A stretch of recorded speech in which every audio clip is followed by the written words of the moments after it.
Oh, that's hot. Time to get spicy. Ah, that's hot. Spicy. Dun, dun, dun, dun, dun, dun, dun, dun, dun, dun.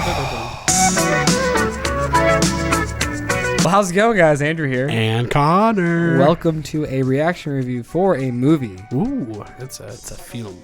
Oh, Cinema. Cinema. Cinema. Cannes Cannes Film Festival 2020. A really bad French Portraits slag. of a lady on fire. I'm a lady on fire. Yeah, so this movie premiered at Cannes last year. Yeah, baby. People best screenplay winner. Yeah. They would make it known. Best screenplay. People started seeing it probably around November. That's like when it started getting into like more of the circuit. Yeah, it was like in Chicago Film Festival. Yeah. I'm pretty sure it was at TIFF. But whatever. And Connor was really hyped to see it, and then it got pushed back to February. It's supposed to come out in December, guys. And Come on, killing me. He saw it, and then we were gonna see it, but then I canceled on him, and then we did see it yesterday. Yay! And I'm so fucking glad I saw it. I'm glad I kind of waited a second time to see it with you. Like, not bounce right back to back. Yeah, because like I was still gonna be committed to seeing it that one night. And I was like, Andrew's not going. I don't want to go anymore. It's just like you might have just gone by yourself. Yeah, Okay. I was saying like not seeing it as my third time, your first time. Gotcha. So. But yeah, It's that good. Saw it yesterday at like 2 p.m. Yeah. There was some old lady hackling in the front. God. Literally the entire movie. I forgot about her. Every 5 minutes. Andrew's like, she needs some water. She was gonna die. I agree. She needs water. But anyways, this film, are we holding back? Yeah, probably. I'm sure we could work around it and not spoil anything. There's really nothing to spoil. It's fucking beautiful. Yeah, it's gorgeous. Both figuratively and literally. Yeah. It's like this shit is nice to look at. Like, it's beautiful to look at, and also like it's just a beautiful story, beautiful acting, beautiful directing, everything. It's one of those movies that like I guess like when you're like beautiful looking, like you can just like put it on mute and just have it on, and every now and then you look at it, and like I feel like it will always draw your attention. Like that'd kind of be a fun experiment to like put on a movie on mute and see what type of movies people turn their eyes to. Right. Because a film like this, it's just the colors are so vibrant, the shots are set up so like I don't know, like perfectly meticulous. Yeah, like you can just tell like everything that the director wants you to see in frame is on there for a purpose. Agreed. It's I'm dropping the M word. I think it's a masterpiece. Oh my god. See, like when the movie ended and you're like, man, that was really fucking good. I was like, all right, feeling good about Andrew's rating. I wonder what he's gonna give it. Were you, not spoiling, but were you gonna give it that rating since it ended, or like did me giving my re-rating help you decide on your rating? No, I knew about maybe like. So there's a point that yeah, you knew. I think there was Really? a point in the film where I was Awesome. like, wow, this is like beautiful. Oh yeah. And it might have been also. There's no score to this movie. No, like bouncing off a film that is not the same. Is it the same time period? Kind of, maybe. Portrait is like late 1800s. And what's Emma then? Probably same time period. So it's like same time. It's both in the 19th century. Yeah, so it's both like in the 19th century. One's in and France, one's in England. one has no score. The other one has a score that was very lackluster. Yeah. And I was kind of just watching the film. I was watching Emma, wondering, I wonder how this would be without a score, because like, or just not as much of a score. yeah, because Portrait, like I noticed about 20 minutes in the movie, I was like, I don't think this movie's gonna have a score, because I envision a score happening right now, but then I'm like, but it's not, and it's like working. It works. Like it's working. It really doesn't need one. It doesn't need saving money. Not. I kind of wonder if that was like composer. always like a thought. Like I wonder like when. Yeah, I wonder if she was like envisioned it with that one, or if they were like filming it, and she realized, and then she's like, "This is intimate enough. I don't need anything." That's like the thing. I think there's so much tension going on just from the acting. You don't need music to help build that tension because there's already so much there. Right. I got to sneeze. Excuse me. No, you're good. Hold on. It's built. All right, you keep going. Bless you. There we go. Anyway. But anyway, touching building.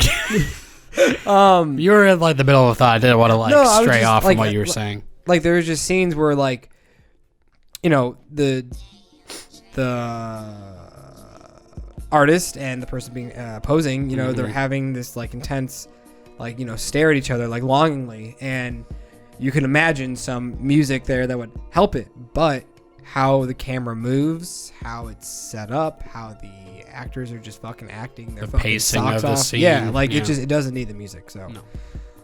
And like I'm a big like if you're gonna have an amazing score, I'd rather hear that. But like I said, like I said in my review, but this is like one of the few films where I'm like, okay, this is like one of those few films that's perfect without a score.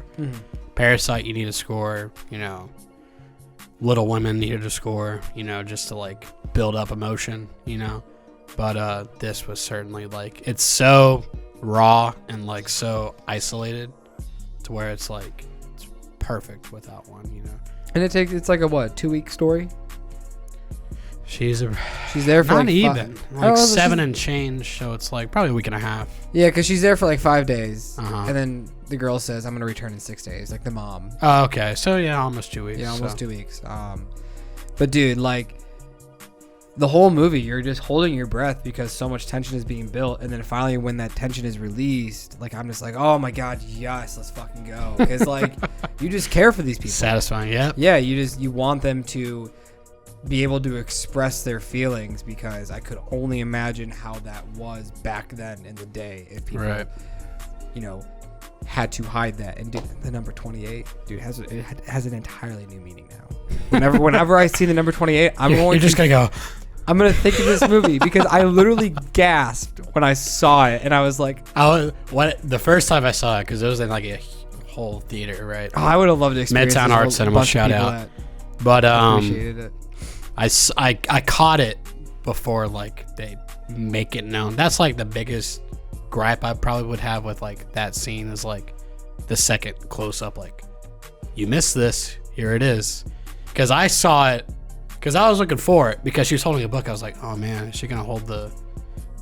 And it happened. I was like, oh, it's good. And it cuts to her reaction, and it cuts back, and it's like, okay, like it's really smart. You could have been much better without that, you know. It definitely, she must have not had faith in audience. That yeah, I mean, every movie's gonna have that. It's a huge thing. Yeah, like if you miss that, like you're gonna miss like the last. Like, and then, but like when they cut back to the number, everyone in the crowd's like, "Oh my god, dude, that's like the number. What the page? It's beautiful. Oh yeah.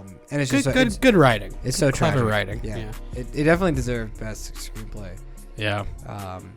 I don't know why. Why the fuck was this not in the Oscars at all? I've talked to several people about it, and I'm like, I don't know. I'm sure Les Miserables is a good movie, but they picked that over Portrait, and I don't know why. I don't know if they took Portrait out, like if the director was like, nah, let me try for next year, because that's my thought is like, since this has a wide release right now, maybe it could be, you know, dude, this in the is running next year. Who knows? Like, everything. That'd be a big snub if it. I mean, we'll find out. We'll find out in 9 months, right? Whenever the nominations come out. So. But like, yeah, it's crazy that this movie was not for anything. It could have been nominated for everything. Right. So. I don't know. Well, I mean, like, Parasite was that one this year. So hopefully, like next year, if like the foreign films are kind of like quiet, which I doubt it will be. I'm sure there'll be like one or two that are like the foreign film, because we have like Roma, and then like I don't know what would be one before that. I don't know. Whatever. I can't do math right now. So. But I mean, I think we both kind of spoiled it in the beginning, but A+. Oh yeah. Yeah, just 10 out of 10. 100%. It was a 9, and then the second watch, I'm like, yep. I was really confident on my first watch. I was like, all right, let me give this now. Then second watch, I'm like, okay, solidified it. Parasite took me 3 watches, so yeah. So I mean, the ending, there's so much, so heartbreaking, so much build up, and the camera is just on this one take for so long. And you're literally reliving the entire movie within this one shot. Just so much emotions. Music. Yeah. And it's just Because then, like, you think about the scene earlier with that song, and you're just like, yeah, I didn't put two and two together until like the first watch. But the second watch, whenever they play the song for the first time, like, that might be the same song. And I was like, yeah. I was like, oh man, there you go. I'm bad when it comes to like picking up stuff like that, unless it's like in the moment. It's beautiful. I was telling Caleb the other day that I was like, I don't know, like, if I, in a mood to watch Portrait of a Lady on Fire, but like, this film was on my mind like a good amount of today. Yeah. Like, I was just kind of like, that's good. I was like, do I just want to watch whole ass day do I just want to watch Portrait of a Lady on Fire today instead of Emma? Like, because like I would have been down if I had known what Emma would have been, and then like, because I was hoping like, oh, they're maybe literally it'll the be same good. runtime. Like, they're both 2 hours and like 5 minutes or whatever. But and like, I would say it didn't feel like it doesn't fly by, but it doesn't drag on. It feels like 2 hours, but at the same time, I'm glad. I feel like the first act is a little bit like, okay, we're getting in the mood, we're setting everything up. So that could be considered like the slowest act. But like, once you have just all this like dynamics with like once only 4 characters in the whole film, once pretty much. How do you say her name?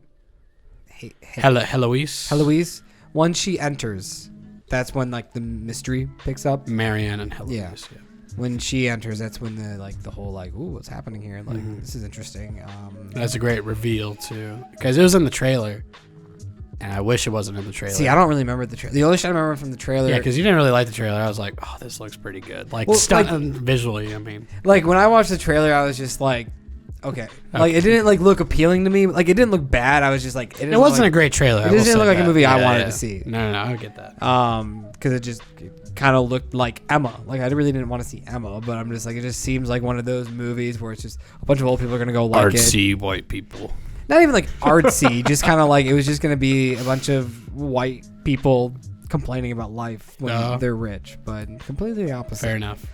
Yeah, that's one movie, and the other is not. Yeah, so I really recommend you see it in theaters if you can, because I think it had a little bit bigger of an opening this past weekend, so hopefully it keeps it going. Because it's definitely it's going to still be good on the small screen, but you need that full screen to appreciate the colors and just the movie. I think every movie should be seen on the big screen. Fun fact: Neon had the rights to this and Parasite.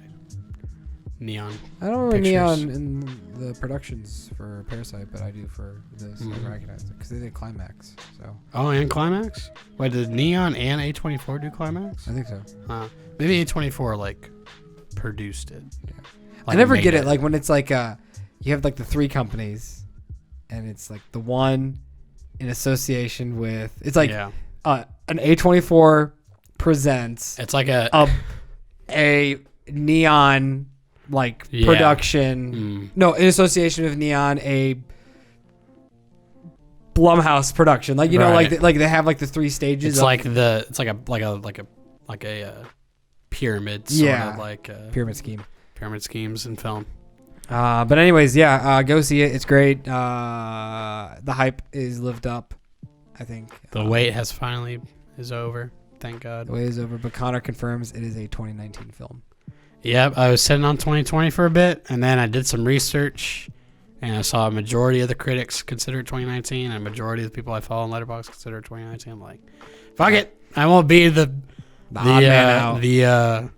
what's the word, hipster of release My dates. favorite movie of 2020, Portrait of a Lady on Fire. That's that came out last year. One of a mid-year.